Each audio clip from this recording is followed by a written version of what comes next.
नमस्कार, मी भाग्यश्री मुळे. जसे तुम्हाला माहित आहे, आमचं पॅरालिसिसचं हॉस्पिटल आहे आणि आमच्याकडे जे पेशंट येतात त्यांना एक प्रश्न असतो की पॅरालिसिस होण्याचे कारण काय आहे. तर आज या व्हिडिओमध्ये मी तुम्हाला पॅरालिसिसचे कारण सांगणार आहे. त्याच्यात सर्वात महत्वाचं पहिलं कारण आहे हाय ब्लड प्रेशर, म्हणजे बीपी वाढणे.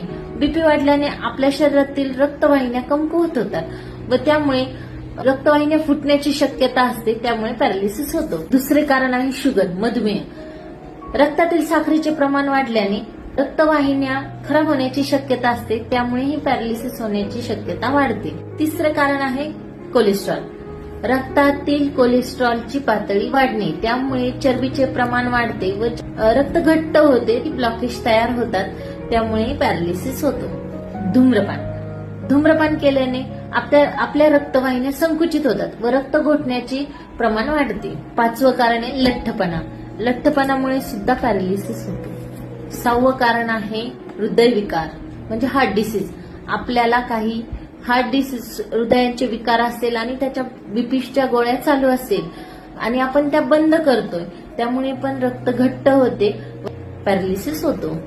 सहावं कारण आहे मेंदूतील रक्तवाहिन्यामध्ये काही समस्या असल्यास, जसे की अॅन्युरिझम किंवा एव्हीएम.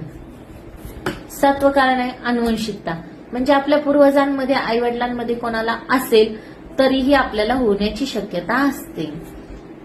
वयानुसार पण पॅरालिसिस होऊ शकतो. काही वयानंतर आपल्या शरीराच्या व्हेन व्यवस्थित काम करत नाही, रक्तपुरवठा व्यवस्थित होत नाही, त्यामुळे सुद्धा पॅरालिसिस होऊ शकतो. रक्तातील हिमोग्लोबिनचे प्रमाण कमी झाले, अॅनिमिक पेशंटमध्ये सुद्धा पॅरालिसिस होतो. आणि सर्वात महत्वाचे म्हणजे आपली जीवनशैली. आपण व्यायाम न करणे, फास्ट फूड खाणे, म्हणजे बाहेरचे अन्न जास्त प्रमाणात खाणे, त्यामुळे पण पॅरालिसिस होतो. स्ट्रेस घेणे, ताणतणाव, यामुळे सुद्धा पॅरालिसिस होतो. तर हे झाले पॅरालिसिस होण्याचे कारण. आपण पुढच्या व्हिडिओमध्ये त्याचे लक्षणं बघू. धन्यवाद.